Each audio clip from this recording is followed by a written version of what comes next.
2027 ಮಾನ್ಯ ಕಂದಾಯ ಸಚಿವರಿಗೆ ಕೇಳಿ ಬಯಸ್ತಾ ಇದ್ದೀನಿ. ಮಾನ್ಯ ಅಧ್ಯಕ್ಷರೇ, ಗೌರವಾನ್ವಿತರಿಗೆ ಉತ್ತರ ಒದಗಿಸಿಕೊಟ್ಟಿದ್ದಾರೆ. ಸನ್ಮಾನ್ ಅಧ್ಯಕ್ಷರೇ, ಉತ್ತರ ಕೊಟ್ಟಿದ್ದಾರೆ ಅಧ್ಯಕ್ಷರೇ. ಓಕೆ. ನಮ್ಮ ತಾಲೂಕಿನಲ್ಲಿ 154 ಊರಿದೆ ಸಭಾಧ್ಯಕ್ಷರೇ. 157 ತಾಂಡ ಇದೆ. ತಾಂಡ ಉಲ್ಲೇಖ ಮಾಡಿಲ್ಲ. ಆಮೇಲೆ ನಾನು ಪ್ರತಿ ವರ್ಷ ಗ್ರಾಮ ಸಂಚಾರ ಮಾಡ್ತೀವಿ ಸಭಾಧ್ಯಕ್ಷರೇ.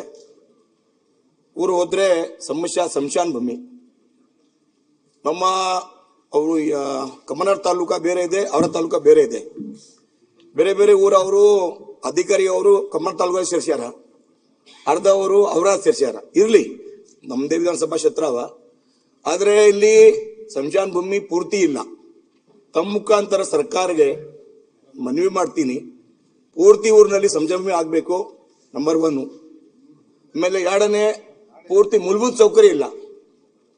ಫಾರ್ ಎಕ್ಸಾಂಪಲ್ ಕಾಂಪೌಂಡ್ ವಾಲ್, ನೀರಿನ ವ್ಯವಸ್ಥೆ, ವಿದ್ಯುತ್ ಎಲ್ಲ ಕಡಿಮೆ ಇದೆ.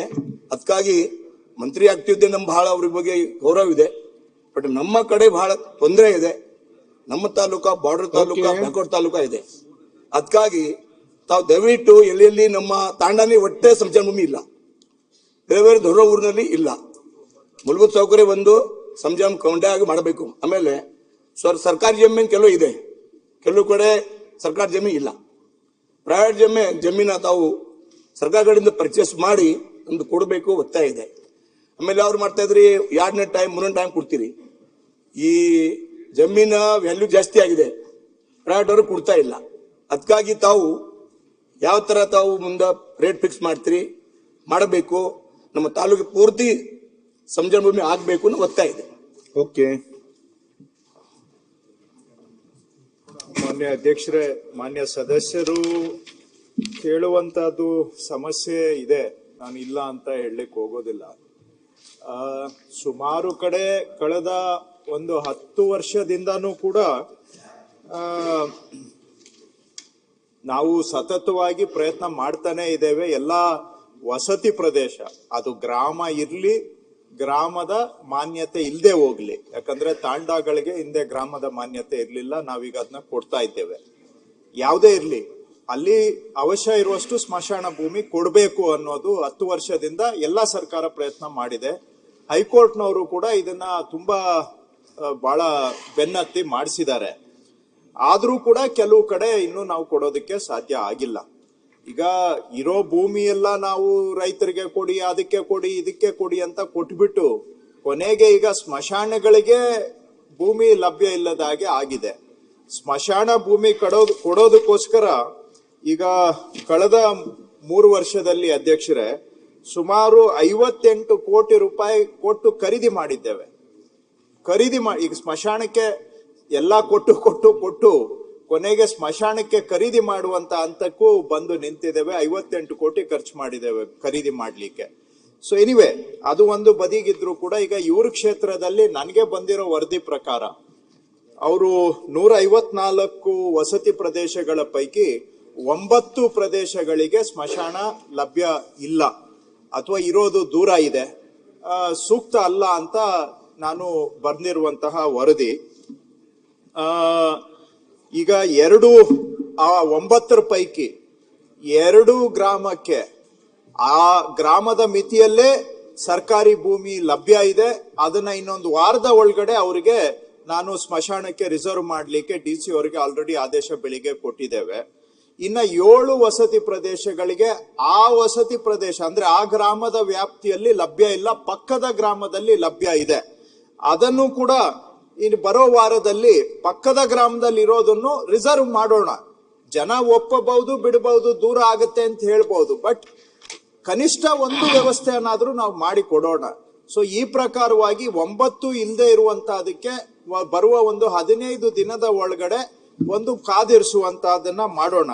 ಅದು ಅಲ್ಲದೆ ಅದು ಸೂಕ್ತ ಅಲ್ಲ ಅಂತ ಕಂಡು ಬಂದ ಸಂದರ್ಭದಲ್ಲಿ DC ಅವರು ಸ್ಥಳೀಯವಾಗಿ ಯಾರಾದ್ರೂ ಖಾಸಗಿಯವರು ಕೊಡೋ ಆಗಿದ್ರೆ, ನಮಗೆ ಎಟುಕುವ ದರದಲ್ಲಿ ಸಿಗುವ ಆಗಿದ್ರೆ ಅದನ್ನ ಪ್ರಸ್ತಾವನೆ ಕಳಿಸ್ಲಿಕ್ಕೂ ನಾನು ಹೇಳ್ತೇನೆ, ಅದಕ್ಕೂ ಕೂಡ ನಾವು ಒದಗಿಸ್ಕೊಡ್ತೇವೆ. ಎರಡನೇದು ಅವ್ರು ಕೇಳಿದ ಪ್ರಶ್ನೆ, ಅದಕ್ಕೆ ಕಾಂಪೌಂಡ್ ನೀರಿನ ವ್ಯವಸ್ಥೆ ಅದು ನಾವು ಗ್ರಾಮ ಪಂಚಾಯತಿಗೆ ಹ್ಯಾಂಡ್ ಓವರ್ ಮಾಡ್ತೇವೆ. ಅವರು ಆ ಎಲ್ಲ ಸೌಲಭ್ಯಗಳನ್ನ ಕೊಡ್ಬೇಕಾಗತ್ತೆ. ನರೇಗಾದಲ್ಲಿ ಅದೆಲ್ಲದಕ್ಕೂ ಕೂಡ ಸ್ಟ್ಯಾಂಡರ್ಡ್ ಎಸ್ಟಿಮೇಟೇ ಇದೆ. ಕಾಂಪೌಂಡ್ ಮಾಡಿ ನೀರಿನ ವ್ಯವಸ್ಥೆ ಮಾಡಿಕೊಡುವಂತಹದ್ದು ಗ್ರಾಮ ಪಂಚಾಯತಿಯವ್ರು ಮಾಡಿಕೊಡ್ಬೇಕು. ನಾನು ಅವ್ರಿಗೆ DC ಅವ್ರಿಗೆ ಹೇಳ್ತೇನೆ, CO ಅವ್ರಿಗೆ ಸೂಚನೆ ಕೊಡ್ಲಿಕ್ಕೆ ಇದಕ್ಕೆ ಬೇಕಾದಂತ ಮೂಲಭೂತ ಸೌಕರ್ಯಗಳನ್ನ ನರೇಗಾ ಕಾರ್ಯಕ್ರಮ ಉಪಯೋಗಿಸಿ ಮಾಡ್ಲಿಕ್ಕೆ. ನರೇಗಾ ಮುಂದೆ ಏನಾಗುತ್ತೆ ನೋಡೋಣ, ಬಟ್ ಯಾವ್ದಾದ್ರು ಒಂದು ಪ್ರಾವಿಷನ್ ಇರುತ್ತೆ ಅಂತ ನಾ ತಿಳ್ಕೊಂಡಿದ್ದೇನೆ. ಸನ್ಮಾನ್ಯ ಸಭಾಧ್ಯಕ್ಷರೇ, ಅಧ್ಯಕ್ಷರೇ, ನಮ್ದು ಕೃಷ್ಣ ಅವರಿಗೆ ತಾವು 58 ಕೋಟಿ ಪ್ರಾವಿಷನ್ ಮಾಡಿದ್ದೀರಾ ಅಂತ ಹೇಳಿದ್ದಾರೆ. ಖರ್ಚು ಒಂದು ಜಿಲ್ಲೆಗೆ ಎಷ್ಟು ಬರ್ತೈತೆ? 1.5 ಕೋಟಿ ಬರ್ಬೋದು. ತಾಲೂಕುಗಳಿಗೆ ಬಂದ್ರೆ 20 ಲಕ್ಷ ಬರೋದು. ನಿಮ್ಗೆ ಎಲ್ಲೂ ಸಿಗಲ್ಲ. ಈಗ ಕರ್ನಾಟಕದಲ್ಲಿ ಎಲ್ಲೂ ನಿಮ್ಗೆ ಜಮೀನೇ ಸಿಗಲ್ಲ. ಇದ್ದ ಸರ್ಕಾರದ ಜಾಗ ಕೊಟ್ಟು ಈಗ ನಾವು ಹತ್ತಾರು ಪರಿಸ್ಥಿತಿ ಬಂದಿದ್ದೀರಿ. ನಾನು ದಾವಣಗೆರೆಗೆ ಹೋಗಿದ್ದೆ ಅಧ್ಯಕ್ಷರೇ. ಅಲ್ಲಿ ಲ್ಯಾಂಡ್ ಗ್ರಾಂಟ್ ನಾವೇ ಮಾಡ್ಕೊಟ್ಟಿದ್ದೀರಿ. ಸುಮಾರು 100-120 ಎಕರೆ ಲ್ಯಾಂಡ್ ಗ್ರಾಂಟ್. ನಾನು ಹೋಗಿ ಅಶ್ವತ್ಥ ಕಟ್ಟೆ ಮೇಲೆ ಕೂತ್ಕೊಂಡು 1 ಎಕರೆ ಕೊಡ್ರಯ್ಯ ಅಂದ್ರೂ ಒಬ್ರು ಕೊಡಲ್ಲ. ಸ್ಕೂಲು ಕೊಡಲ್ಲ, ಆಸ್ಪತ್ರೆ ಕೊಡಲ್ಲ. ಅದಕ್ಕೆ ನಾನು ಹೇಳುವಂಥದ್ದು, ನಾನು ಅವಾಗ ಪ್ರಯತ್ನ ಮಾಡಿ ಎಲ್ಲ DCಗಳಿಗೂ ಹೇಳಿದ್ದೆ, ದಯವಿಟ್ಟು ಇನ್ಮೇಲೆ ಎಲ್ಲೇ ನೀವು ಲ್ಯಾಂಡ್ ಗ್ರಾಂಟ್ಗಳು ಮಾಡಿ, ಇನ್ನು 20-30 ವರ್ಷಕ್ಕೆ ಅಲ್ಲಿ ಸ್ಕೂಲು, ಅಂಗನವಾಡಿ, ಸ್ಮಶಾನ ಅದ್ರ ಪ್ರಾವಿಷನ್ ಮಾಡದಾದ್ಮೇಲೆ ಕೊಡ್ಬೇಕು ಅಂತ ಸ್ಟ್ರಿಕ್ಟ್ ಆರ್ಡರ್ ಮಾಡಿ. ನೀವು ಇಲ್ಲಿ ಅದು ಬಹಳ ಇಂಪಾರ್ಟೆಂಟ್. ದಯವಿಟ್ಟು ಇದು ಮಾಡಿದ್ರೆ ಮುಂದಿನ ಜನಾಂಗಕ್ಕೆ ಒಳ್ಳೇದಾಗ್ತೈತೆ. ಇಲ್ಲ ಅಂತಂದ್ರೆ ಎಲ್ಲ ತಗೊಳಕ್ ರೆಡಿ ಇದ್ದಾರೆ. ನೀವು ಕೊಟ್ರೆ ಎಲ್ಲರೂ ಬರೋದು. ನೀವು ಇಲ್ಲಿ ಈ ಚಿತ್ರದುರ್ಗ ಹೋಗ್ತಾ ಇದ್ರೆ ಬೆಟ್ಟನೆಲ್ಲ ಉತ್ಕೊಂಡ್ಬಿಟ್ಟಿದ್ದಾರೆ. ಈಗ ಎಡಗಡೆ ನೀವು ಬೆಟ್ಟಗಳನ್ನೆಲ್ಲ ಉತ್ಕೊಂಡ್ಬಿಟ್ಟಿದ್ದಾರೆ ಮೇಲ್ಗಡೆ. ಇದನ್ನ ತಪ್ಪಿಸ್ಬೇಕು. ಮುಂದಿನ ಜನಾಂಗಕ್ಕೆ ನಾವೇನೋ ಉಳಿಸಿಲ್ಲ ಅಂದ್ರೆ ದೊಡ್ಡ ಸಮಸ್ಯೆ ಆಗ್ತದೆ. ಕೃಷ್ಣ ಅವರೇ, ದಯವಿಟ್ಟು ಇದನ್ನೆಲ್ಲಾ ಸರ್ಕ್ಯುಲರ್ ಅಲ್ಲಿ ನೀವು ಗ್ರಾಂಟ್ ಮಾಡ್ಬೇಕಾದ್ರೆ ಏನೇ ಮಾಡ್ಬೇಕಾದ್ರೂ ಇದನ್ನ ಉಳಿಸ್ಕೊಂಡು ಇನ್ನು 25 ವರ್ಷಕ್ಕೆ ಮುಂದೆ ಕೊಡ್ತೀರಿ ಅನ್ನೋದು ಒಂದು ಆದೇಶ ಮಾಡಿದ್ರೆ ಒಂದು ರೆಕಾರ್ಡ್ ಉಳಿಯುತ್ತೆ. ಧನ್ಯವಾದ. ಸನ್ಮಾನ್ಯ ಸಭಾಧ್ಯಕ್ಷರೇ, ನಾನು ತಾವು ಹೇಳ ಪ್ರಕಾರ 10 ವರ್ಷದಿಂದ ನಾವು ಕೂಡ ಮಾಡಿದೀವಿ. ನಮ್ಮ ಸರ್ಕಾರ ಟೈಮ್ನಲ್ಲಿ ನಾವು ಸಂಶಾನ ಭೂಮಿ ಮಾಡಿದೀವಿ. ಸಂಜೆ ಹೋಗ್ಲಿಕ್ಕೆ ರಸ್ತಾ ಎಲ್ಲ ಮಾಡಿದೀವಿ. ಆದ್ರೆ ಕೆಲವು ಊರು ಬಾಕಿ ಇದೆ. ತಾಂಡಾಗೆ ರೆವೆನ್ಯೂ ಆಗಿದೆ. ರೆವೆನ್ಯೂ ತಾಂಡಾಗೆ ಬಿ ಸಂಶಾನ ಭೂಮಿ ಇಲ್ಲ. ಆಮೇಲೆ ನಮ್ದು ವಿನಂತಿ ಇದೆ, ನಮ್ಮ ಜಿಲ್ಲೆನಲ್ಲಿ ಬಹಳ ತಾಂಡ ಇದೆ, ಜಾಸ್ತಿ ಇದೆ. ಬೀದರ್ ಜಿಲ್ಲೆನಲ್ಲಿ, ಅವರ ತಾಲೂಕಿನಲ್ಲಿ ಒಂದು 30 ತಾಂಡಾಗೆ ರೆವೆನ್ಯೂ ಮಾಡಿದಿರಿ. ನಮ್ಮ 157 ತಾಂಡ ಇದೆ. 157 ತಾಂಡ. ಬಾಕಿ ತಾಂಡ ಸರ್ವೆ ಮಾಡಿ ರೆವೆನ್ಯೂ ಮಾಡಬೇಕು. ಏನ್ ಮಾನದಂಡ ಇದೆ ತಾವು ಮಾಡಬೇಕು, ವಿನಂತಿ ಇದೆ. ಆಮೇಲೆ ಫ್ಯೂಚರ್ ನಲ್ಲಿ ಸಂಶಾನ್ ಭೂಮಿ ಬೇಕೇ ಬೇಕು. ಸನ್ಮಾನ ಸಚಿವರೇ, ನಮ್ 2 ಊರವ, ಲಿಂಗಿ, ಗಣೇಶ್ಪುರ್.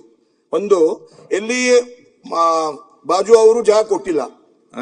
ಅವರು ಅಧ್ಯಕ್ಷ ಕೇಳ್ರಿ, ಅಪರೂಪ ಕ್ವಶನ್ ಕೇಳ್ತೀನಿ, ಆಯ್ತು ಹೇಳ್ತೀರಿ. ಅದನ್ನೇ ನೀವು ಹೇಳ್ತಾ ಇದ್ರೆ ಆಗದಿಂದ 15 ನಿಮಿಷ ಆಯ್ತು. ರೋಡ್ ನಲ್ಲಿ ಅಂತಿಮ ಕ್ರಿಯೆ ಆಯ್ತು. ಗಣೇಶ್ಪುರ್ ಒಂದು, ಲಿಂಗಿ ಒಂದು, ನಮ್ದು ಊರು ತಾಲೂಕಿನಲ್ಲಿ ಬಹಳ ಗಂಭೀರ ಪರಿಸ್ಥಿತಿ ಆಯ್ತು. ತಹಶೀಲ್ದಾರ್ ಬಂತು, ಪೊಲೀಸ್ ಬಂತು, ಜಗಳ ಗಲಾಟೆ ಆಯ್ತು. ಅದಕ್ಕಾಗಿ ತಮ್ದೇ ವಿನಂತಿ ಇದೆ. ನಾನು 10 ವರ್ಷದಿಂದ ಮಾಡಿದೀವಿ. ನಾವೇ 4 ವರ್ಷ ಕೃಪೆದಿಂದ, ದೇವರ ಕೃಪೆದಿಂದ. ಬಟ್ ಕೆಲವು ಜನ ಜಾಗ ಕೊಡ್ತಾ ಇಲ್ಲ. ವ್ಯಾಲ್ಯೂಯೇಷನ್ ಜಾಸ್ತಿ ಆಗಿದೆ. ಅದಕ್ಕಾಗಿ ಸರ್ಕಾರಕ್ಕೆ ವಿನಂತಿ ಇದೆ, ವ್ಯಾಲ್ಯೂಯೇಷನ್ ತಾವು ಜಾಸ್ತಿ ಮಾಡ್ರಿ. ಆಮೇಲೆ ಪ್ರತಿ ಊರಿಗೆ ಸಂಶಾನ ಬೇಕು. ಫ್ಯೂಚರ್ ನಲ್ಲಿ ಏನ್ ಮಾಡ್ತೀರಿ? ಬಹಳ ಗಂಭೀರ ಪ್ರಶ್ನೆ ಇದೆ. ಗಂಭೀರ ಪ್ರಶ್ನೆಗೆ ತಾವು ಸರ್ಕಾರ ಅಧ್ಯಕ್ಷರೇ ಥೋಡ ನಮ್ಮ ಯಾವಾಗ್ಲೂ ಕ್ವಶನ್ ಹಾಕಲ್ಲ. 15 ನಿಮಿಷ ಆಯ್ತು ಮಾತಾಡುದು. ಇಲ್ಲ, ಹೌದಾ? ವಿಷಯ ಗಂಭೀರ ಇದೆ, ಹೇಳಿದ್ದೀರಿ. ಅದಕ್ಕಾಗಿ ಮಂತ್ರಿಗೆ ವಿನಂತಿ ಇದೆ, ಪ್ರತಿ ತಾಂಡಾಗೆ, ಪ್ರತಿ ವಿಲೇಜ್ಗೆ ನಮ್ಮ ಸಂಶಾನ ಭೂಮಿ ಬೇಕು. ಆಮೇಲೆ ಮೂಲ ಸೌಕರ್ಯ ತಾವು ಮಾಡ್ಲೇಬೇಕು. ವಿನಂತಿ ಮಾಡ್ತಾ ಇದ್ದೀವಿ. ಮಾನ್ಯ ಅಧ್ಯಕ್ಷರೇ, ಪ್ರತಿಪಕ್ಷದ ನಾಯಕರು ಹೇಳಿದ್ದು 100ಕ್ಕೆ 100 ನಂದು ಕೂಡ ಸಹಮತ ಇದೆ. ಮತ್ತು ಅವರು ಸ್ಥಳೀಯವಾಗಿ ಗಮನಿಸಿರೋದು ಕೂಡ ನನ್ನ ಪ್ರಕಾರ ಸರಿ ಇದೆ. ಅವರ ಅಬ್ಸರ್ವೇಷನ್ ಎಲ್ಲಿ ಕೊಡು ಗುಡ್ಡ ಕೊಡು, ಅದು ಕೊಡು, ಇದು ಕೊಡು, ಕೊನೆಗೆ ಈಗ ನಾವು ಕೊಟ್ಟು ನಾವು ಭಿಕ್ಷಾ ಪಾತ್ರೆ ಎತ್ಕೊಂಡು ಓಡಾಡುವಂಗಾಗಿದೆ. ಈಗ ಅವ್ರು ಕೇಳ್ತಾ ಇರೋದು 100ಕ್ಕೆ 100 ಸರಿ ಇದೆ. ಈಗ ಹಿಂದೂ ಸಮಾಜದಲ್ಲಿ ಸುಡೋರು ಇದ್ದಾರೆ ಅಥವಾ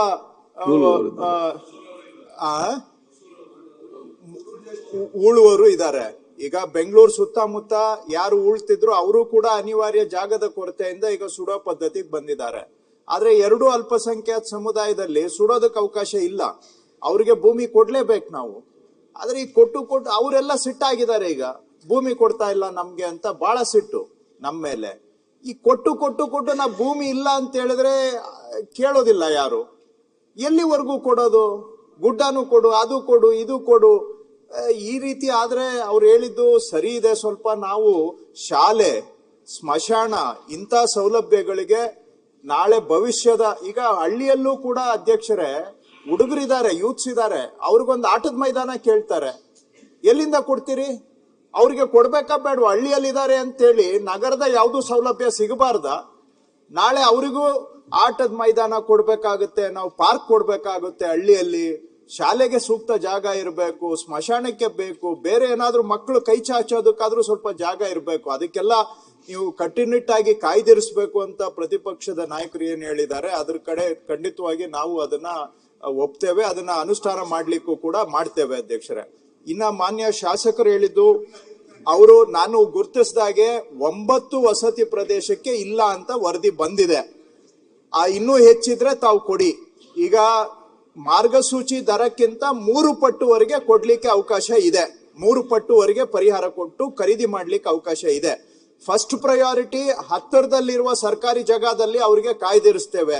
ಎರಡನೇದು ಎಲ್ಲೂ ಅದು ಸೆಟ್ ಆಗ್ಲಿಲ್ಲ ಅಂತ ಹೇಳಿದ್ರೆ ಖರೀದಿ ಮಾಡೋದಕ್ಕೂ ಕೂಡ ಅವಕಾಶ ಮಾಡಿಕೊಡ್ತೇವೆ. ಅದು ಯಾವ್ದಾದ್ರು ಈ 9 ನಮ್ಮ ನಜರಲ್ಲಿ ಇದೆ. ಅದು ಬಿಟ್ಟು ಇನ್ನೇನಾದ್ರೂ ಇದ್ರೆ ತಾವು ಕೊಡಿ.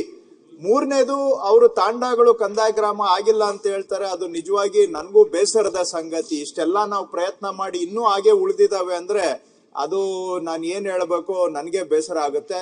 ಈಗ್ಲೂ ನಾನು ಇವತ್ತು ಅದನ್ನು ಪಟ್ಟಿ ಕೊಡಿ, ಯಾವ್ದು ಗ್ರಾಮ ಆಗಿಲ್ಲ ಅಂತ ದಯವಿಟ್ಟು ಅದು ಪಟ್ಟಿ ಕೊಡಿ.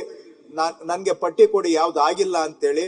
ಅದು ಆ ರೀತಿ ಆಗದೆ ಹೋಗಿದ್ರೆ ನಿಜವಾಗ್ಲೂ ಅದು ನಮ್ಮ ವೈಫಲ್ಯ ಆಗುತ್ತೆ. ಅದನ್ನ ನಾವು ಒಪ್ಕೊಳ್ಬೇಕು. ಇಷ್ಟೆಲ್ಲ ಪ್ರಯತ್ನ ಮಾಡಿ ಇನ್ನೂ ತಾಂಡಗಳು ಕಂದಾಯ ಗ್ರಾಮ ಮಾಡಿಲ್ಲ, ಪ್ರಸ್ತಾವನೆ ಬಂದಿಲ್ಲ ಅಂತ ಹೇಳಿದ್ರೆ ನಿಜವಾಗೂ ಬೇಸರದ ಸಂಗತಿ. ಅದನ್ನ ನೋಡೋಣ, ಈಗ ಸರಿಪಡಿಸ್ಲಿಕ್ಕೆ ಅವಕಾಶ ಆಗುತ್ತೋ ಇಲ್ವೋ. ಬಟ್ ಅಟ್ಲೀಸ್ಟ್ ಪಟ್ಟಿ ಆದ್ರೂ ಕೂಡ ನಾನು ಅಧಿಕಾರಿಗಳಿಂದ ವಿವರಣೆ ತಗೊಳ್ತೇನೆ.